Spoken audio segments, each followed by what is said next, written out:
Welcome to episode 28 of Coaching in the Car, brought to you by coachingprocesswins.com.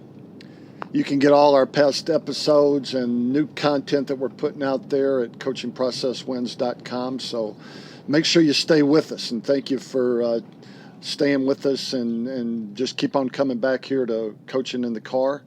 And we're trying to improve all the time.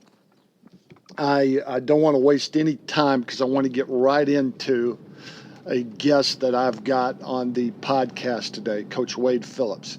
He doesn't need a fancy bio or a fancy introduction. His name is synonymous with great football, Coach Wade Phillips. For my money, and I think I can statistically make a case for this, the best defensive coordinator in the history of the NFL, not a doubt. And I'd argue that statistically, just what he's done with teams, taking them from last to first and just doing a great job. And the legacy of football that Coach Wade Phillips has, going back to his days with his dad, Coach Bum Phillips. And I'm going to be talking about his new book, Son of Bum.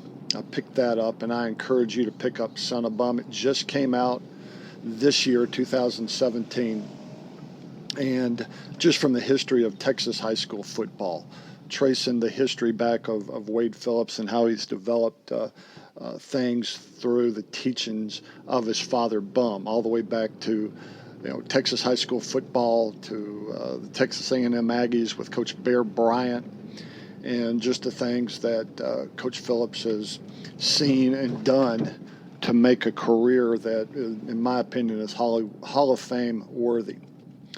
I want to set up one thing again, so I don't belabor the point, because you want to hear Coach Wade Phillips. You don't want to hear me, but there's a couple things I want to set up, and I'll be talking about this on other things, but I am in the midst of a project to create a book based on a defensive coordinator's notes that he took from approximately 1968 season all the way up to the very last football game with Coach Bear Bryant at the University of Alabama. This defensive coordinator, Coach Ken Donahue, who's famous in college football defensive coordinator in his own right, sat in coaching staff meetings, team addresses before games, after games, during some of the greatest all-time college football games, and took handwritten notes. And some of the things that are in there are extraordinary insights. The thing that I asked Coach Phillips to do today is trace the history of the technique numbering system that is credited to, and a lot of people don't know this. They think it came from Coach Bryant, or it came from just, the netherworld of football. It just was there when football was invented. It wasn't. It came from a Texas high school football coach, Bum Phillips. And Coach Wade Phillips today talks about the origins of the numbering system that he brought he brought it to Texas high school football, and then shared it with Coach Bear Bryant, and then Coach Bryant credits Coach Bum Phillips. The favorite chapter that I've read in Son of Bum is Coaching Isn't Bitching, and I go into that with Coach Phillips, and stay till the end, because there's something really special that I want to share with you about this interview. And it touched me.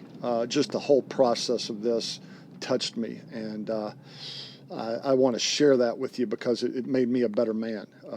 There's not a doubt. So if it made me a better man, it's made me a better coach. So without further ado, here's Coach Wade Phillips.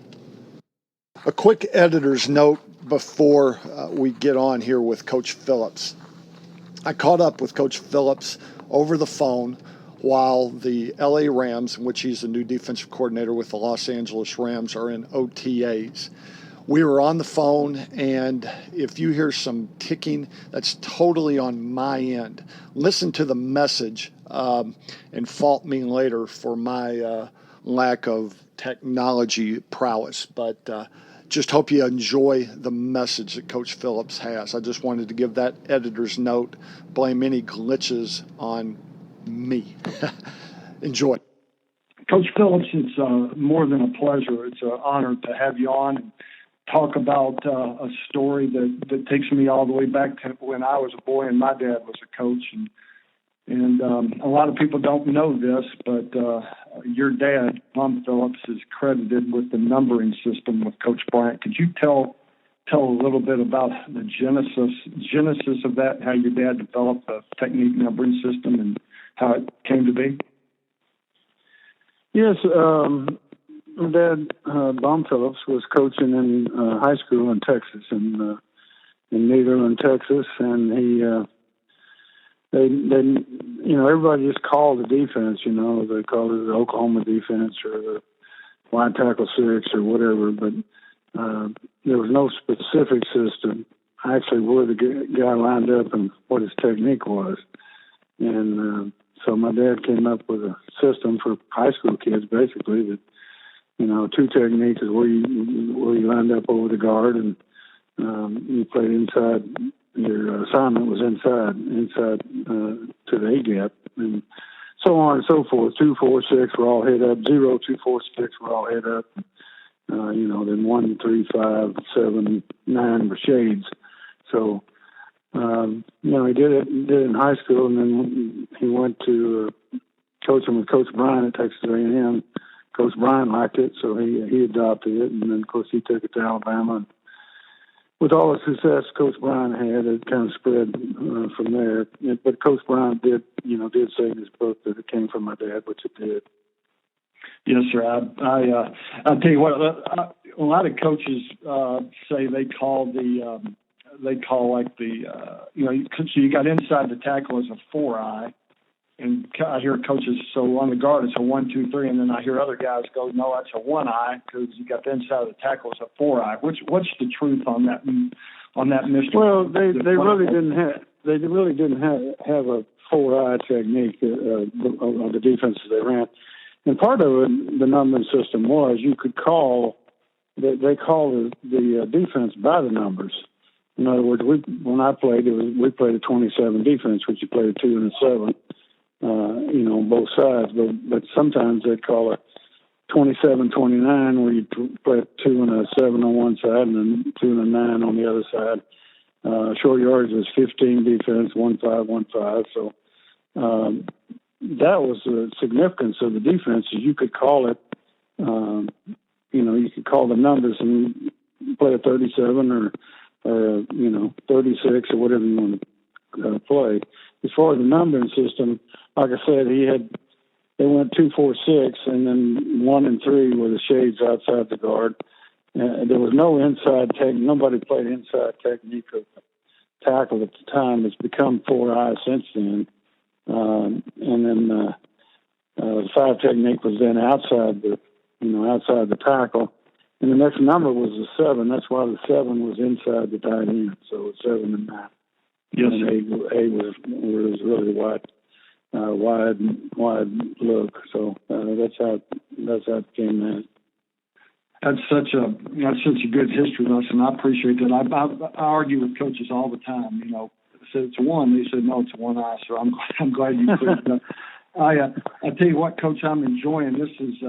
I'll just finish with you for a few minutes. I know you guys are in OTAs, and then congratulations on being there in LA and the Rams. And thanks. But son of bum, I tell you what, Coach, when I read it, it puts chills on me because my dad was a college football coach during that same era that your dad was coming up from SMU with Hayden Fry. And, I'm just enjoying listening to the history of him and you growing up in Texas. But one chapter that really got to me is chapter 2, Coaching Isn't Bitching. And you equate a quote to your dad, Bum Phillips, you got to have rules, but you also got a allow for a fellow to mess up every once in a while. That chapter means a lot to me, Coach. Why'd you put it so early in the book? And if you could tell something that just really stuck out about what you learned. And I see you on television, Coach. Looks like you're doing the same thing. Yeah, well, yeah, I'm my father's son, I guess. But, you know, and if you've been in it, I mean, you know, coaching and griping about things. I mean, instead of griping about it and keep griping about, well, you didn't tackle well. Well, you know, teach somebody how to tackle better or whatever it is. You know, we made too many mistakes. Well, we means the coaches didn't get it taught well enough to the players. Instead of blaming it on someone else, you know, make sure that you don't gripe about it all the time and do something about it. So that's what my dad told me to say. You know, quit bitching about stuff and teach them how to do it. Yes, sounds sir. simple, but it's true. Well, it is, and that's just, you know, you spell such a good story out about just common sense. And I've been accused of not having some common sense on these things, but that's just really what it is. It's about people, isn't it? It sure is. It comes down to, all the X's and O's are important to a certain extent, but it's the people and working with people and getting them to play the game better. So that's what we're trying to do. Yes, sir. Well, Coach, I wish you the best down there in L.A. And you don't know what an honor it is to speak to you about this. And I'm really enjoying Son of Bum, and I know that's brand new out. And I want people to look it up because I'm going to keep it and refer to it a lot. And thank you so much. Well, good. Well, thank you, Rick. I enjoyed it. Thank you, Coach. I want to give if you will, an epilogue to the message that Coach Phillips shared with me and his thoughts. Not so much of breaking down what he said about technique or his approach to people. It breaks down for me that word, people. After I got off the phone with Coach Phillips, I saw my wife later that afternoon, and I just had a different just feel. I felt like a lighter person. And let me just explain for a minute. I felt like a better person having listened to Coach Phillips, not what he said, but in the total class and the total humbleness of the man in which he is. I just out of the blue gave Coach Phillips just a cold phone call 2 days ago, explained to him what I was doing. And he said, sure, let's set it up. Give me a call back tomorrow. He gave me a time to call him back. I called him back at that exact time. He picked up the phone. He's in the middle of OTAs with a new football team, and that's a professional football team. And his approach to me in terms of us chatting for a few minutes before and a few minutes after that didn't make it on the recordings because it was some private conversation was just humbling because, again, here's a man that I look up to. Here's a man that I've seen on TV. Here's a man that has coached and won in Super Bowls. Here's an icon of defensive football, NFL football period. And the humbleness, the class, that would probably, I'm trying to fit it into one word. And I would say just the class that he exhibited to a total stranger.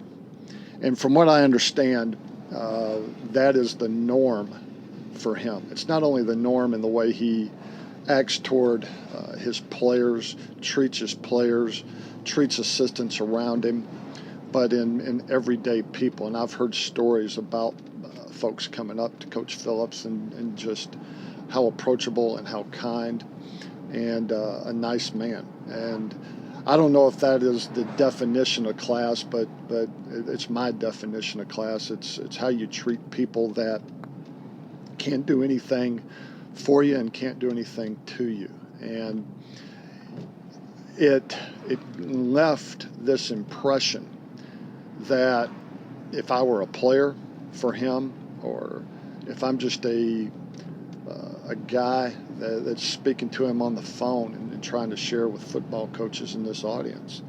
It's a thing of, I want to live up to that. I want to treat people in a way that exudes kindness. That is not always the norm in football coaching. And just to be totally transparent, I was not that way. So when we talked about coaching isn't bitching, I may have been one of the biggest bitchers on earth. And I didn't always do things correctly. Griping, complaining, bemoaning whatever circumstances that might be befalling us, win, loss, situation, the way things are in the building, the administration, whatever. Bemoaning some of those facts, and then that would spill out into the way I would treat people, and the impression that I just want to leave you that I hit home with me is that class, that kindness. In this profession, sometimes it's lacking. A great coach told me one time the biggest thing that's lacking in football is it. And that it is integrity and trust. And I believe that Coach Wade Phillips exudes those things. He's a beacon of an icon that we can look up to in terms of how we treat our players, how we treat those around us. And I just want to give him that credit and what an effect it was on me. Again, I try to say this every time that I share with you. My why is to build this great game up through the great men that build this great game up. It's helping coaches. And on a personal note, this helped me as a man. If I continue to coach, it helped me as a coach. And if anything came through and you're still listening to this, I hope that comes through. I appreciate you. I love you because of what you do, and I love you because of what you do for people. Keep listening to us on Coaching in the Car, and find us in all our episodes, coachingprocesswins.com. Let us know what you think. Let us know who you want to listen to and what you want to listen to. We're here for you, man. Till next time, adios.